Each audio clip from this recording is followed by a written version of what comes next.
নমস্কার, আমি মধুমিতা ঘোষ। আমি অভিষেক নাগ কনসালটেন্সির কনসালটেন্ট।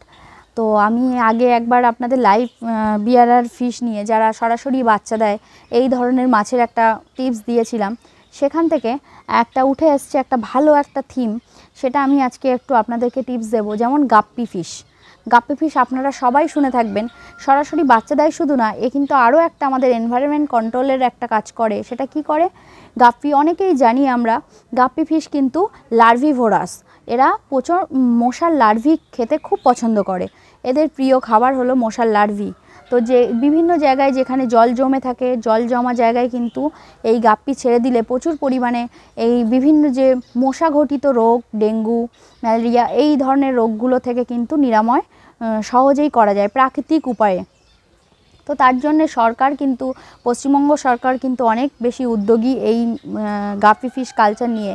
তো সেই জন্যে কিন্তু প্রতি বছর বর্ষা সিজনের পরে কিন্তু ওয়েস্ট বেঙ্গলের ফিশারি দপ্তর থেকে বিভিন্ন জায়গায় বিডিও, ব্লক অফিস এবং পঞ্চায়েত অফিস এবং পৌরসভা অফিসের মাধ্যমে কিন্তু এই গাপ্পি ফিশগুলো বিনামূল্যে সাপ্লাই করে বিভিন্ন গ্রামে এবং শহরে।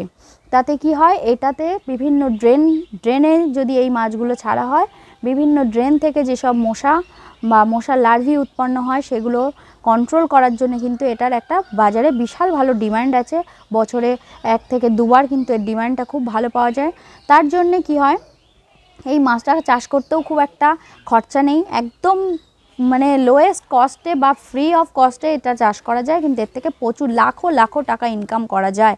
আপনারা হয়তো জানেন না, একটু যোগাযোগ রাখবেন, একটু বিভিন্ন এই অফিসগুলোর সাথে যোগাযোগ রাখবেন। দেখবেন এই সিজনের সময়, বর্ষা ঋতু শেষেই যেখানে জল জমে থাকে, তখনই দেখবেন এই গভর্নমেন্টের এই অর্ডারগুলো হয়। পার পিস গাপ্পি 1 টাকা করে বিক্রি হয়, 1 টাকা 1.5 টাকা পর্যন্ত হয়।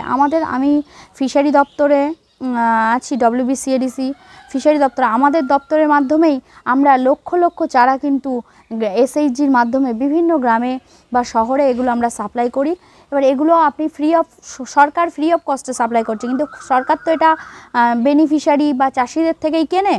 তো আমি বলবো এখন থেকেই যদি আপনারা শুরু করে দেন এই চাষ করা, ছোট ড্রামে করে, ছোট মশলা করে, বা ছোট ওই যে নাদান যেগুলো বলে, বিভিন্ন ধরনের মাটির যে পটগুলো, সেই পটের মধ্যে যদি আপনি এগুলো চাষ করেন, বা কেউ অনেক কিন্তু যারা ভীষণ আকারে চাষ করে তারা কিন্তু পুকুরেও এই চাষটা করে থাকে, বা ট্যাঙ্ক করে পলিথিন বিছিয়ে সেই ট্যাঙ্কের মধ্যে করে এই চাষটা সেম একই পদ্ধতিতে আপনি যদি 5000 চারা ফেলে দেন, আপনার 1 মাসের মধ্যেই আপনার প্রচুর লাখ বাচ্চা তৈরি হয়ে যাবে। এবং এই বাচ্চাগুলো কিন্তু আপনি 1 টাকা যদি পিস হয়, 1 লাখ বাচ্চা বিক্রি করলে আপনি কিন্তু 1 লাখ টাকা ইনকাম করতে পারবেন। আর এর খাবার কিছুই দিতে হয় না, সামান্য একটু যদি আটার গুঁড়ো ফেলে দেন তাহলেই হয়। আর ওই জলটা যে আটকে আছে ওখানে মশার লার্ভি থাকে, ওইগুলোই খেয়ে এরা বড় হয়ে যায়। নমস্কার।